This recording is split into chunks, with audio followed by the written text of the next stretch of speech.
And hello, and welcome to Cologne, where we are doing our podcast live from Germany.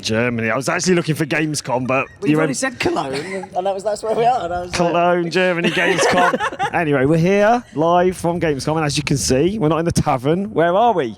We are actually under a bridge because it's so hot otherwise. Yeah. But should we do a quick round of introductions as usual? Should we start right down your end and then move along? Yeah. All right. Hi everyone. I'm Joe. I'm the senior community manager at Rare. I'm also Joe. I'm the executive producer. I had a moment there. I'm Adam, head of brand and licensing. I'm Mike, and I'm creative director. I'm Chris, and I'm lead designer. So, I suppose we should start by asking how everyone's finding it. Like, is this your first Gamescom? B, how is it? A, yes it Discuss. is. Discuss. It's my first Gamescom. Uh-huh. In general, not just with Sea of Thieves, and so far it's been incredible. We're on day 2 now, so doors open to the players today, and we got to meet some of them face to face, and it's been an absolutely amazing experience so far. It is very warm. I'm glad we're under a bridge, but overall, fantastic experience. What about you, Joe? I know this isn't your first, obviously. No, that's good. So I'm glad because I couldn't remember if it was A or B. So that's A answered. Okay, cool, Move on awesome, to B. Terrific. What was B? B, how are you finding it? Really good. Like, no, honestly, it's amazing. Like, it's coming to shows like this every time. It reminds you of just like why you do it, right? Like why we make games and why we're doing what we're doing and why we're working on Sea of Thieves. Because just the passion and the energy you get from everyone that you meet, it just fills you with happiness. And how have you found it, Mike? It's incredible. I think similar to Joe there, being back at a live show, you just can't. It's hard to really express it really, being there with the fans, hearing their questions, hearing their feedback. We actually got a little preview of it recently when we attended Sea of Thieves Fest and what it feels like to be in that, just that buzz of a show. So it's just a little window into what the game means to our community, and nothing beats interacting with people and just sharing love for the game face to face. So yeah, none of us take it lightly. And it is 2019, our last live show, but in many ways it feels so much longer. So this week's going to mean a lot to all of us, and we'll get to take all that energy back to the studio and put it back into Sea of Thieves. So it's a pleasure to be here as always. And how about you, Chris? I mean, when were you last at Gamescom? So I was last at Gamescom 2015, 7 years ago. So my bones and joints So you were a aged. younger man then. I was less grey in the beard back then, far more limber in the joints, and my back could take a bit more punishment. So I'm definitely feeling it this time, and we're only on day 2. But yeah, it's the first Gamescom helping to rep Sea of Thieves, and so it's my first opportunity actually to directly connect to the fans, to the community. So as Mike and Joe have all said, it's so inspirational, so inspiring to actually hear those personal stories from our players and what Sea of Thieves means to them. But actually the conversation that they can have, because Sea of Thieves means so much to us as well, and we get to kind of share that with the community as well. So super inspirational, absolutely. Yeah. So just quickly, I had something to kind of add actually, a little detour. Like, you like these? I love a detour. A neat tour. No, but just to what Mike was talking about as well, actually, of Sea of Thieves Fest. I think, is this the first podcast since Sea of Thieves Fest occurred? Yes. I think Yes, it is. Isn't it is. It must be. It is. If you, yeah. Yeah, and so I just wanted to kind of take a moment almost to reflect on that specifically, as what an amazing thing that was. It was right? incredible. Yeah. They just took something and made it even more special, and they'd started planning it back in 2020 before the pandemic hit, and to see it actually come to fruition in 2022 and see so many of us there and meeting our players, it was real magic. Yeah, and brilliantly, we didn't have to do anything, did we? Just there. It was all organised by someone else. But that was just. But that was great. Isn't it? That's brilliant. The perfect event. The point is we didn't need to. No, that's No. it. It was so beautifully brilliantly run. organised and so professionally run, so inclusive. Yeah. To see families, everyone of different ages, how they dealt with even just people with different dietary requirements. They dealt with everyone and access stuff and everything. It was so well thought out, and it just invited and included everybody from across the globe, right, that came to this community organised event. Yeah. Well, over 400 people were there, and it was just an incredible event for the first live thing that any of us had been to for years, right? They made such a safe place for everybody to come together after so long, and to see players who knew each other from the game going, oh, it's you, And then we walked in like, oh, it's you. Yeah. But it was incredible. Like, Yeah, what would thank you. 2015 Joan thought of that, or Mike? Like, Wouldn't have believed it, I don't think. It's the stuff that dreams are made of. It is. I mean, it's the type of stuff that inspires you when you're building a game, that you'd have a set of players that are so passionate about it, they just want to share their stories. And that day, you know, it's an impressive, you know, kind of idea on paper that there's going to be this community event run by the community. But when you were there, it felt like I was so taken aback by it. It was truly a celebration. There was a celebration, feel to it, and seeing young children, seeing the cosplay effort, seeing the merchandise, seeing the way the venue had been dressed with so much care and attention to detail. I mean, honestly, hats off to the team that put so much hard work and effort and love and care into organising Sea of Thieves Fest. I mean, already I'm counting down the days to next year. Yeah. And I think they've updated their Twitter profile picture saw today. that. Is it official now then? 2023. yeah. It's great. And honestly, I think I've forgotten what I was going to say. Can we cut that bit? I thought you were going to get emotional. No, that's it. Emotional. You got me. We got back on track. Take the glasses off. We're good.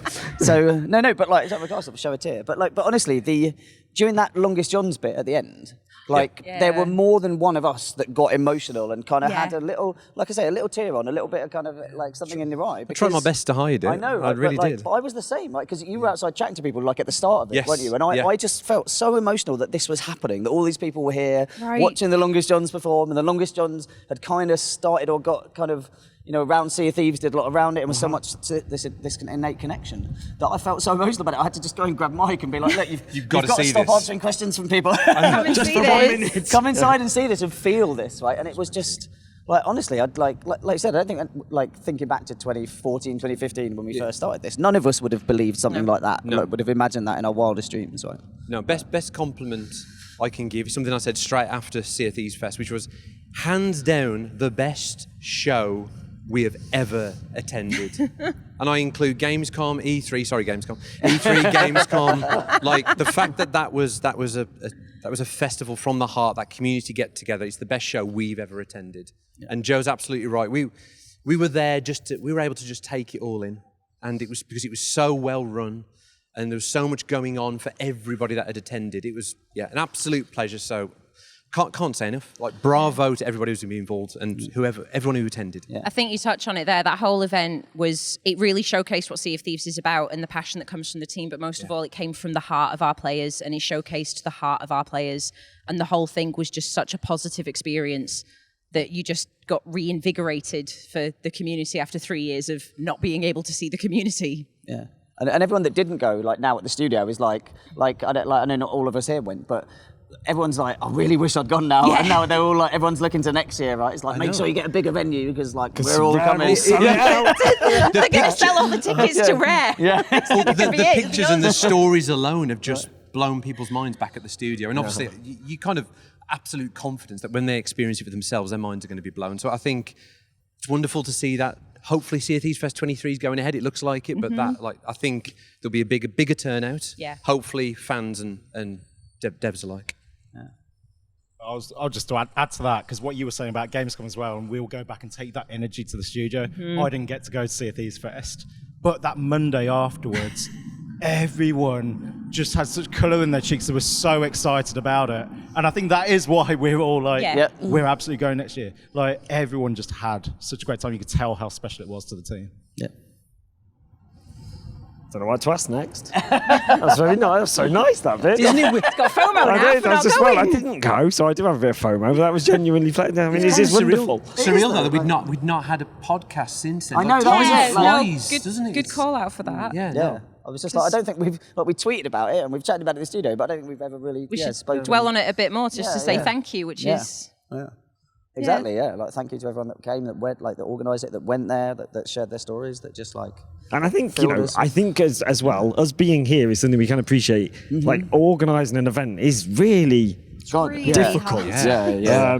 It's like, and like you were saying, it's all the little things that get overlooked. Yeah. that make an event difficult to organise. So the fact that they pulled that off and made it so inclusive and made it such a joyful just celebration, like, you can't really overstate how difficult that is. But to make it seem Live quite streaming, effortless. including people at home so people could take part, like all of that is like a huge undertaking, right? Yeah. And, Yeah, like, all absolutely. It was like all the volunteers. It was all those little stories you don't really see, but because they, there were the organisers and then a load of volunteers that helped kind of do it. But like during the Longest Johns, when we were all having the best time ever watching it, like all the volunteers are out the kind of tidying everything away and getting the kind of stuff packed away and stuff so that they can vacate the kind of premises and things. Well, I And bet it's there's like- people still outside doing tickets, isn't there, while you're inside having a wonderful But time. that's, I mean, this is like the final thing. So you're seeing the Longest Johns live, and they're doing this kind of exclusive performance. But the volunteers are out there, kind of just working and doing their thing because, they're putting so much into it. It was just like, honestly, incredible. Did anyone else get a flag? I got one of the flags at the end. Didn't us? They looked amazing. I saw them. Yeah, they're amazing. Did you Get one steal of it? them. Or? I was going to No, say, did I you didn't. I ask? bought it legitimately. You didn't specify. I wasn't Joe. just a pirate. Yeah, I'm having that. Which one was it? The rare one. The rare Nice, one. Very nice. nice. So the main takeaway from this is bigger venue next year. Well, like, Yeah. And anyone who's out there who's doubting, kind of, should I go on or without? Like, if you can make it there, like it's like, it's going to be one of the best days of your year, if not more than that. Like, honestly. So why don't we talk about what's been going on in the game recently? And that's a lot. It is a lot. So, yes. Make a list.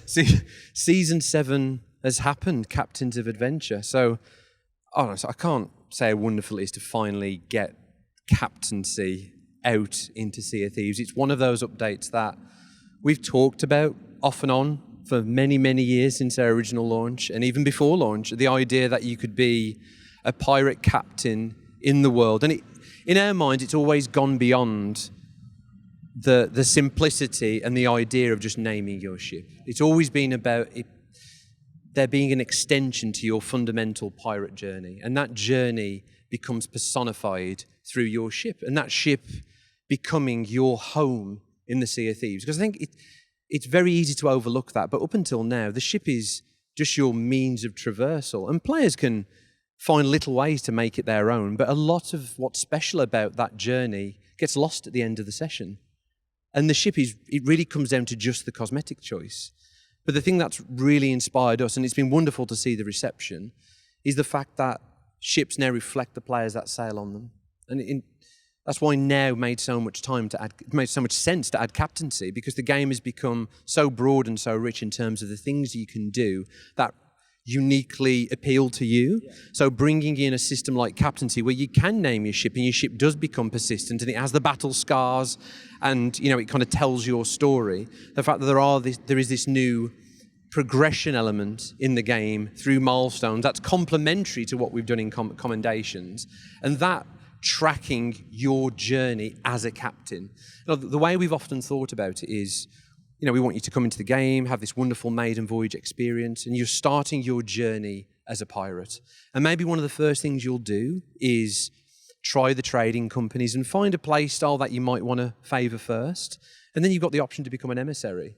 But up until captaincy, there's just this, in terms of progression, there's this huge gap between emissaries and then becoming a pirate legend. I mean, it's become faster and faster over the years as we've added more content, but bringing in the ability for players to purchase their first ship and go on that journey to become pirate legend with their ship, or for players who are already pirate legends, they've got this whole new progression system that reflects who they are. It's one of the biggest reasons why we wanted to bring in the milestones. I mean, for us, commendations were always they're like a sticker book. They're like, I've got all the stamps. I've got all the things that say I've kind of done everything within that play style. We wanted to bring in something new that was essentially uncapped. And at certain milestones, see why we thought of the name, you get to attain unique rewards that you can show off on your ship to demonstrate what you're most passionate about.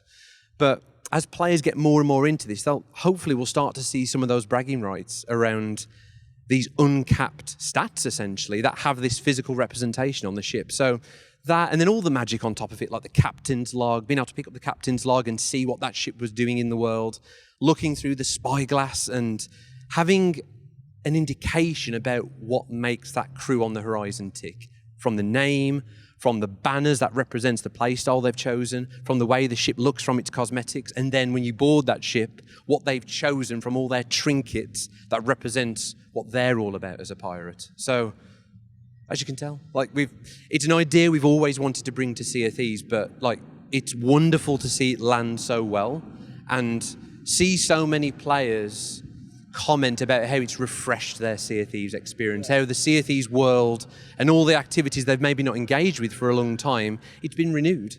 And Captaincy is there to refresh the sandbox and just renew that experience for everyone. It's going to be great to see players purchase different ships, take them to Legendary, align them in different ways. But yeah, it's great. I assume the same from you. Yeah, what Mike said. Basically, yeah. Like, yeah, I don't have anything to add. I really don't. So, like, I'm assuming. So, how have the community taken it all? They've loved it.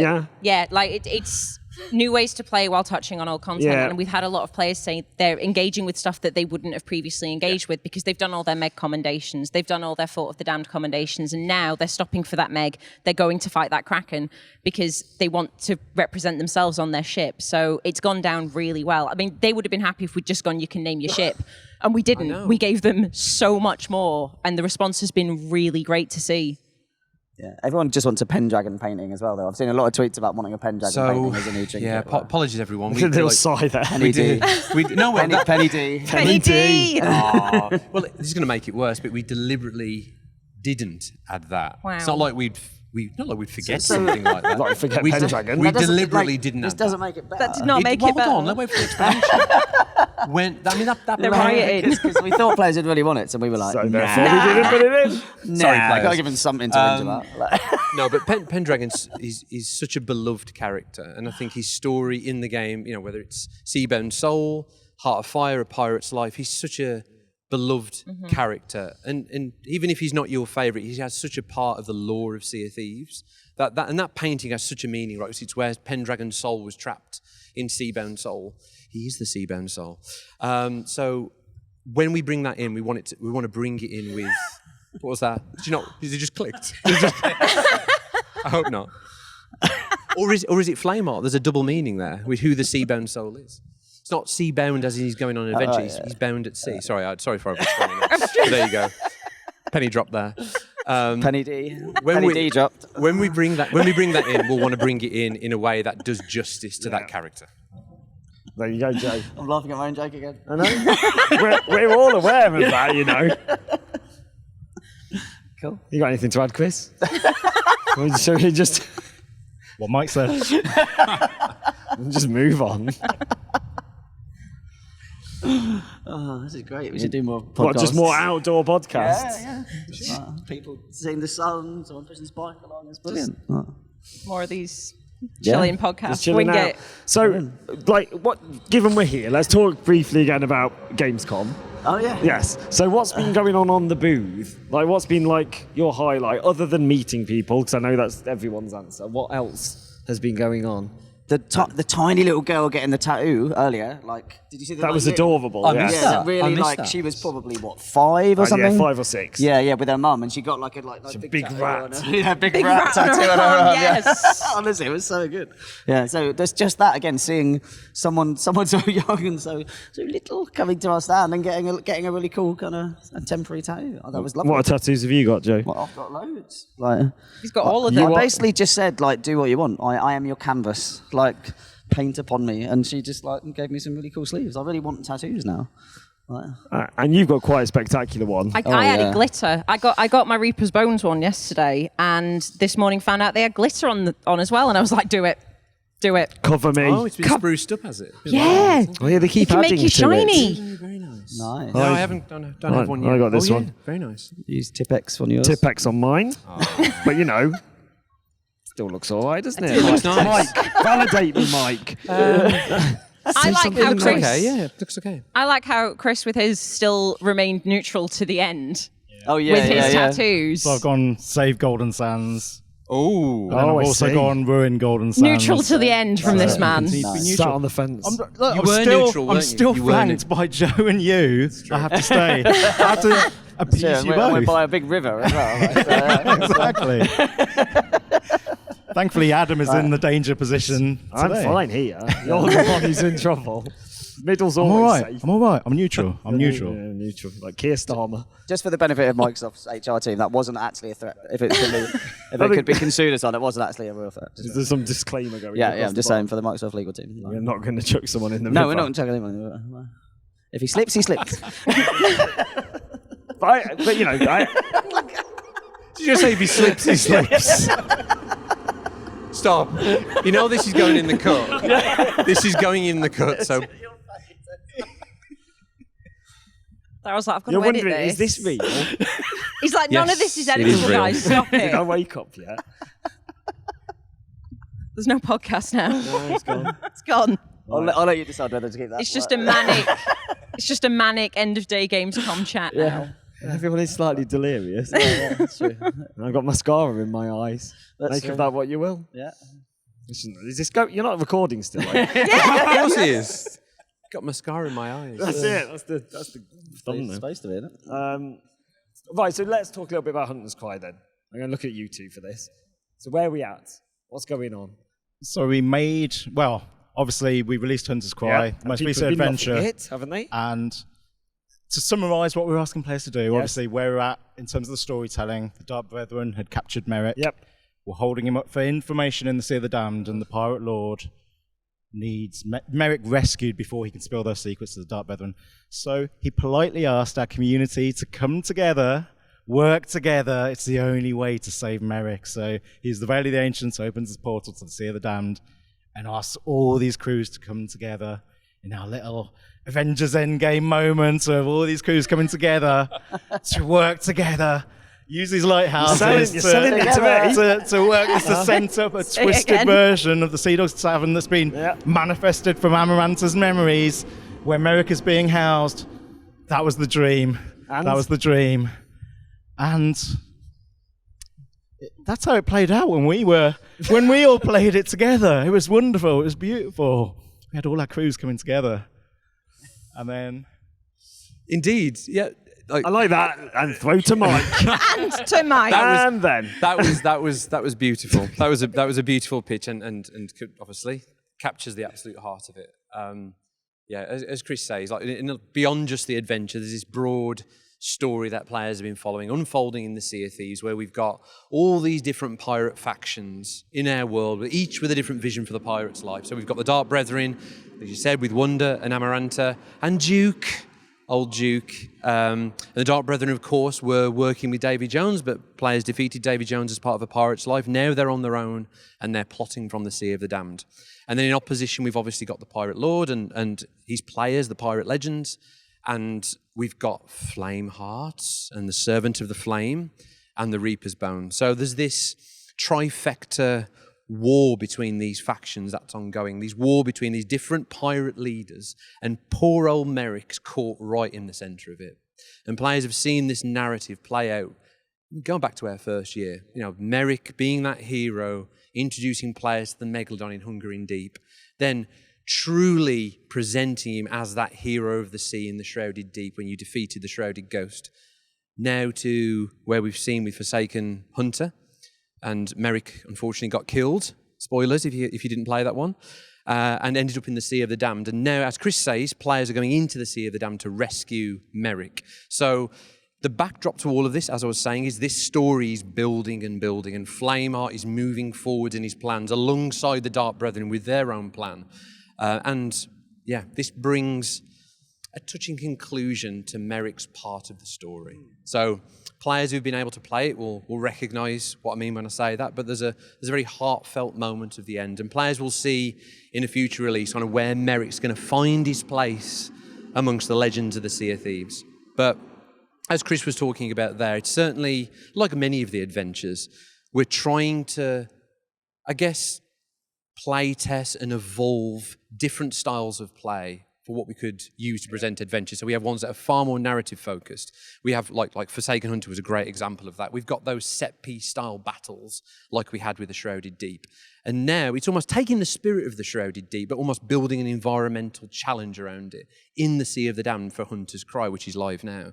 So as we're doing this, we're constantly learning. And I mean, speaking openly, as our players will know, listening, there's definitely been an amount of toxicity, I would say, and an amount of negativity that for us, which we saw with the Shrouded Deep, but for us, it kind of, the goodwill and the amazing stories it created kind of overwhelmed it. But I think it reached a bit of a tipping point. And even though some of that was likely to happen, I think we always like to try new things. We want to be ambitious. We want to bring players new experiences. But absolutely, the feedback reached a point where we wanted to make a change. So if you haven't had a chance to play Hunter's Cry yet, or unfortunately you played Hunter's Cry and you weren't able to experience that story, I'd absolutely recommend you to... Oh, no, sorry. Of course it is. Still keep rolling. It is when this goes out. So if you hear this when it goes live, absolutely jump in there and play Hunter's Cry. And how it will work now is you're likely to play alone, but we also want to preserve that social magic. So it's also likely that you may play with another crew. So you'll have the core of what we designed it to be, which is crews working together to scale the Sea Dogs Tavern and rescue Merrick. Yeah, and also it was always kind of against the clock as well. The Pirate Lord can't keep the portal open indefinitely, lest some threats escape from the Sea of the Damned into the Sea of the Thieves. But to kind of accommodate the smaller scale crews entering the experience, we prolonged the time. The Pirate Lord has kindly agreed to increase the amount of time. Despite the dangers, he's kindly agreed to leave the portal open a little bit longer to give the smaller scale crews entering the Sea of the Damned a bit longer to rescue Merrick. Yeah, but just kind of hitting on the toxicity point a little bit. I think, for people that did purposefully go in there to basically ruin other people's experience, right? Like, that's unacceptable. We were like, if people submit reports with evidence and stuff, then we will be have been taking action against that, and we'll continue to do so, because it's like, we created this, we give players freedom, we give them kind of a freedom to play Sea of Thieves in the way they want, but this was clearly designed with an intent in mind. And for people that went in there and purposely disrupted it, purposely stopped other people from being able to do that, it's not okay, right? I think that's the thing. Like, we give people the tools to play Sea of Thieves how they want, and you can make it your game, your pirate, your ship, but you don't have a right to ruin someone else's adventure at the same time. And I think we heard the feedback when it hit that limit, and we wanted to make that change, as Mike said, because at the heart of Sea of Thieves is the interactions you have with players, but you don't have a right to bully someone in an experience that we're trying to create with something special. Yeah. And I think the community have responded really well to the changes that we have made, and that we have listened to them. Yeah. But I think as a team, we assume best intent, though. We do, and they are good players. That's the thing that we have to remember. And throwing it back to Sotfest, you saw the heart of our community, and they are good people, and that's the majority. The vast majority. And it was vast majority. Strangely, there was also some uplifting stuff around this, right? Of players that went in to kind of protect others who were doing the adventure, right? And policing that and going in there. What were they? Athena's Patrol, I think they were calling themselves. But again, that was such a great swing, almost, wasn't it? In behaviour and in sentiment, in terms of people going in and doing that and kind of wanting to help preserve that experience, right? Look, ultimately, we'd like that not to have to be the case, and that we'll take those lessons and we'll fold them into future things. But again, that shows what actually the majority of the community is about, and what Sea of Thieves players and the stuff that we love, right? So. And I'd love to just touch on a few points there. So I think it is quite pertinent to what's happened with the Hunter's Cry. I think firstly, it'd be easy to say that, a narrative, rare assumes that players are always going to be good. And I think as the creators of the game, we absolutely believe, with a passion for what Sea of Thieves represents. So it's kind of inevitable that we will see the good in people first. But I think, and there's a fine line here between the freedom that we give players, and it is a shared world, and almost the perception that anything goes. And that is true to a point. But I think the spirit of that adventure, everything about that narrative, was about crews coming together with a singular focus to work together, and that's the context. It's not the open seas of Sea of Thieves, where the context is you're in the wilderness, they're just ships that pass, and they may have loot on board, and every ship is kind of a mystery box that could have loot. That's the context you're in when you're out on the open seas. But in that adventure, the context clearly is very much about people working together. So I absolutely understand, hand on heart, when a community will say, but it's Sea of Thieves, you can do anything you want. But truthfully, I think players that were going in there to purposely destroy someone's game of course they knew what they were doing. They knew that's not like the open seas. The context was different. And I think it's a nuance that we see the feedback and we understand it. And I think this time, maybe we were over generous in how we thought it would go out, but that's why we've stepped in and we've made this change to try and preserve this experience that the team has worked, Chris and his team have worked so hard on this experience. We want to preserve that experience and let as many people as possible enjoy what's great about it. And it is a beautiful experience. I mean, I was saying I've been fortunate enough to do it a couple of times with cooperative crews, and the level design in it is beautiful. The narrative design and the journey is really something special that we're making.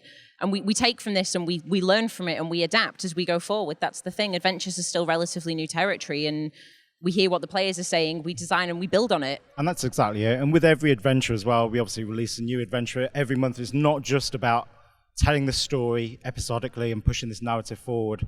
We want to kind of showcase the variety of experiences that Sea of Thieves can contain. And we don't want to kind of have every adventure play out the same way. We are going to try and push to allow players to create different stories together. And as Mike kind of said earlier, with this one, it felt like we kind of passed a threshold that we felt comfortable with, which is why we wanted to react so quickly. But I want us to continue to be brave. We will continue to kind of try and push for these different experiences for that variety so that adventures don't grow stale.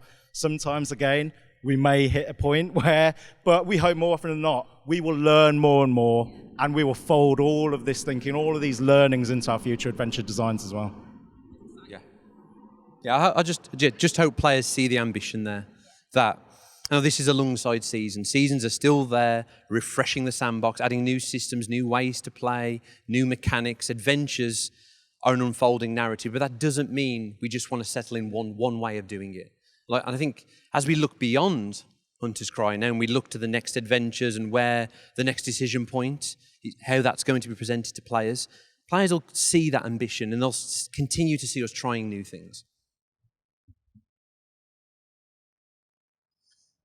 You're the host. I'm the host. I'm trying to think what to ask. The trouble is, you get quite wrapped up. I know. But genuinely, That's a lovely answer. it's like listening to everyone talk. It like reminds me of like the principles we have and the cultures and the values of us as a team and as a game and as a community, right? But like, and it just makes me proud to listen to everybody and talk about kind of what it means to you and how we deal with something like this, right? Like, I just think, it's just, I love hearing everyone's everyone's passion. You could also easily just ignore it and hope it went away, let the adventure end, and then move on. So what is coming up then? Like, you kind of hinted at it there, Mike. Ooh, straight into it. Yeah. It's not really straight into it, is it? But you've warmed me up. You've warmed me up. You've got a chat on and then... Yeah. Well, I think, like, building on what we were talking about earlier with captaincy, being it's a meaningful update to Sea of Thieves, broad in scope, new ways to play, refreshes the sandbox. Season 8 is going to be kind of very different, but similar in ambition. So all I'll say is that this Season 8 will bring in a new way to play, and a new way to play that I think a lot of our community have been asking for a long time. And it's about giving you a type of gameplay in Sea of Thieves when you want it, but fundamentally done in that immersive Sea of Thieves way. So it's a new way to play, but it will be presented with all the immersion, all the role play. There'll be new reward options as part of it. There'll be new environmental work that they'll get to explore. So when you look at the feature set for Season 8, it is broad in scope. Like, there's going to be some incredible screenshot-worthy moments. There'll be just some awesome role-play potential and just a whole new way to experience the Sea of Thieves sandbox. So I just get so proud thinking about this as a follow-up to Season 7 and just how it'll just refresh the sandbox once again. And I'll leave it there before I get carried away. No, it's good. But honestly, whenever I hear you talk about it and when I think about what I've seen for Season 8, I just, like, in my head, I just do that, like, the Bateman gif. They're like, Yeah. Do it again. To camera. Yeah. But honestly, that's just the gif I want to play every time I just like post. Because that's how I think now in gifs. It's one of the. That's how my mind works. Unfortunately, it's the perils of the modern world. I don't see words, I just see gifs. gifs. Now, Yeah, that's it. thinking gifs. I'm thinking gifs. Take one thing away from me.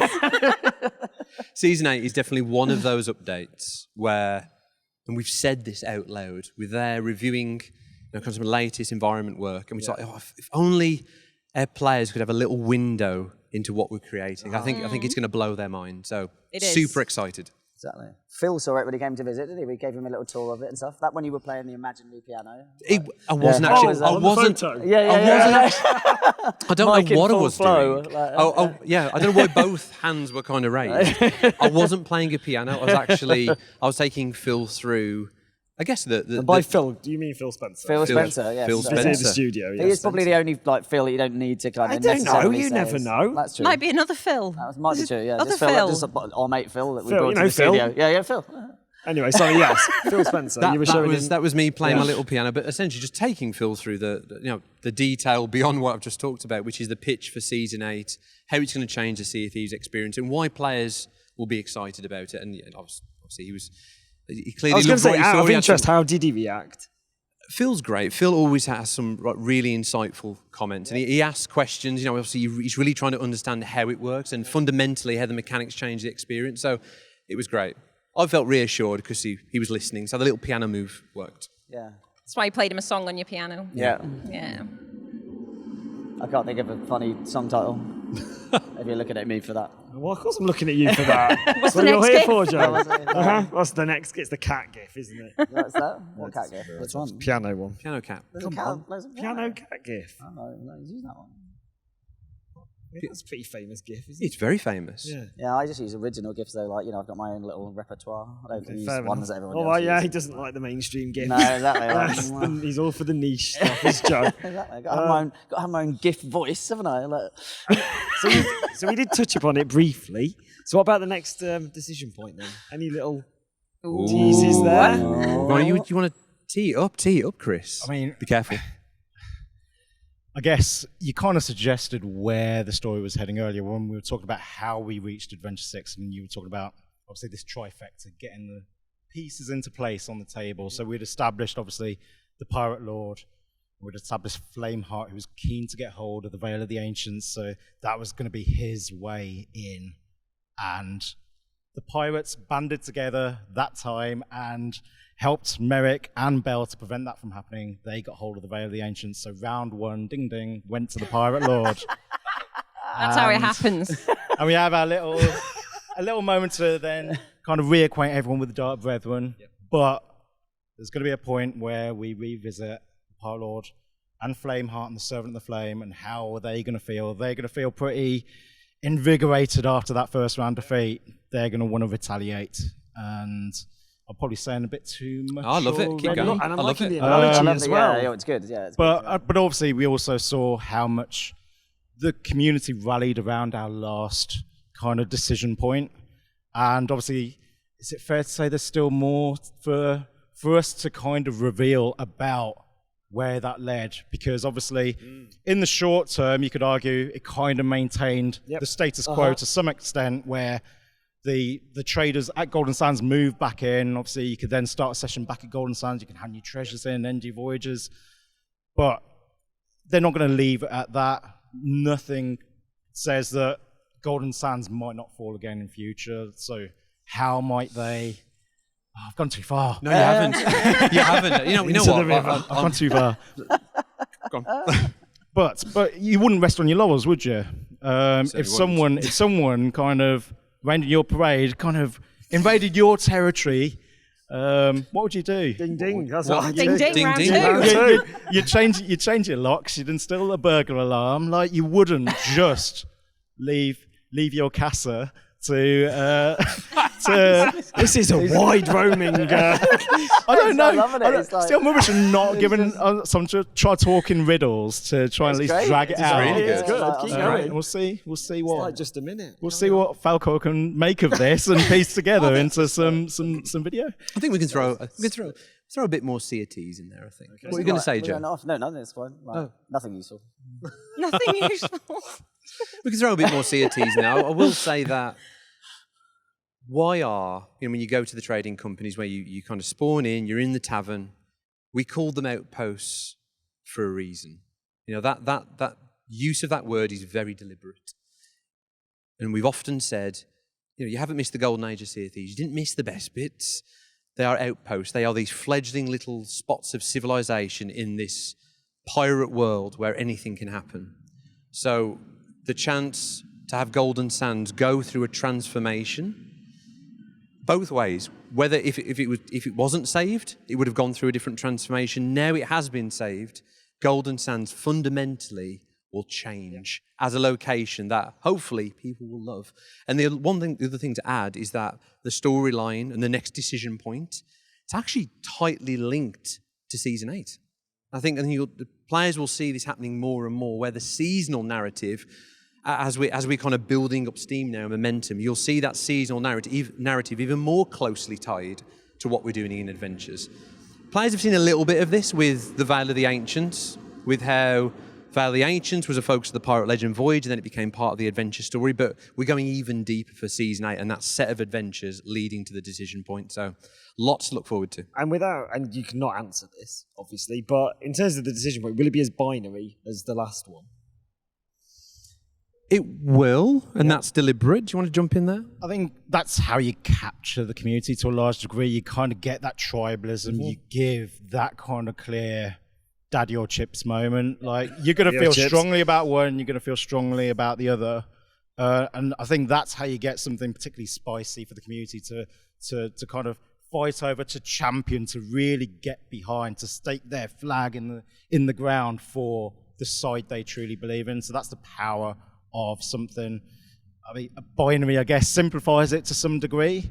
Looking back and again, the last decision point, and I know a lot of people are like, oh, it's rigged. Rev already knows what the outcome's going to be. And this is partially why it takes some time to play out. We 100% always went into this to honour where the community wanted to go, where they wanted to take it. We didn't want to speculate. We didn't want to second guess. And did it turn out as you expected, the last one, Chris? It was too close to call. It genuinely was too close to call, even when we were thinking about it, when we were designing it, when we came up with that as being the decision point, we had no idea. I think the studio was split as to where they thought it was going to go. And even throughout, we didn't know. So we had that reveal, that live reveal. None of us around that table, honestly, hand on heart, knew what was in that box. But I was neutral. I know Mike was happy, and I know Joe still is thinking about it now. He's fine. He's fine. Look at he's fine. Bit of a sad effect moment. What were you, Joe? Which side were you on? I was ruined Golden Sands. You were ruined. Yeah, I'm a Reaper at heart. I like course. blowing things up, and gave me keg rowboats. I was gonna use them, but I think to what Chris said, I'll be honest, I was happy. I was kind of happy when I got the result, because I really like spawning in at Golden Sands, and it's got the best barrel supplies when you're supping up your ship. But it was a really beautiful moment that they came together to save this really iconic outpost. And to touch on what Chris said about creating that sense of tribalism, by the choice only being binary, as if it's so simple. You just knock these out, and it's not. It's far more complicated than that. But we give them emissaries to represent themselves, and they might be Order of Souls, they might be Gold Hoarder. This didn't. This was you're this side or you're this side, and you have to choose. And it was incredible to see that. And I think we'll see it with decision points going forward, because they really do rally behind it, and they're very passionate about the side they choose. But it's super exciting for us as designers, thinking about the future of Sea of Thieves as well, because these are those opportunities where the community have a direct input into the future of Sea of Thieves. So they're going to see, again, over time, soon, the outcome of that first decision point. And when that gets revealed as well, the community are always going to know they have been the ones responsible for shaping the future of Sea of Thieves, and it is going to reshape the future of Sea of Thieves. You will see it, and you won't be able to argue with that. And will I not? Our conversations about the next decision point, again, it's the exact same conversations about. It's that sliding doors moment, and the community are going to decide which path. And do you ever kind of want people to regret the decision later on? I don't mean that in a horrible way, but is there that sense of this seems like the right choice, but it might not be the right choice? I think you need there to be consequence to make it an interesting choice for the community. You need that sense of consequence. I think that's how you just elevate it emotionally as well, to actually get that thought into it. You don't want to offer a choice where the community don't care either way. You want them to absolutely care. You want them to absolutely be passionate and rally behind it. And so you want there to be that potential for regret for one side or the other. Yeah. Push those emotive buttons when you do it, Exactly. don't you? That's the thing. It's those choices. Make you think, make you speculate, make you question whether it's the right option that you're choosing. Yeah. I think it's exactly that. It's a reason why Golden Sands, the story of an outpost being threatened in the world, it's why Golden Sands made sense, because it is a beloved outpost for many reasons. Functionally, because of where it is in the world. Presentationally, because the way it looks, it's like this pirate paradise with palm trees, turquoise waters. It's beautiful. But that's precisely why it needed to be Golden Sands. But I mean, also the history with wonder and all of that. But yeah, it's about pushing those emotional buttons and getting people invested and making people really think about the decisions they make. So I think it's probably it, isn't it? Should we wrap it up there? Think so. Yeah. I mean, it's been wonderful. We've enjoyed our time under this bridge. We really have. It's been eventful. It's been eventful, and as you can see, beautiful Cologne behind us. I did realise at the start we didn't say where we were for the people listening, that we are stood by the river with the cathedral behind us. So I'm guess saying we that didn't, did right we? now at the end. So if you've listened to this whole thing saying, what is all that ambient noise? That's what the ambient noise is. I said. Thank you very Now you much. tell me. That was all in my head. I mean, who knows, Joe? Who knows? But with that, we'll call it a day, shall we? Yeah. So thank you ever so much for listening, and we'll see you on the seas. Thanks, guys. Bye. Thank you. Auf Wiedersehen.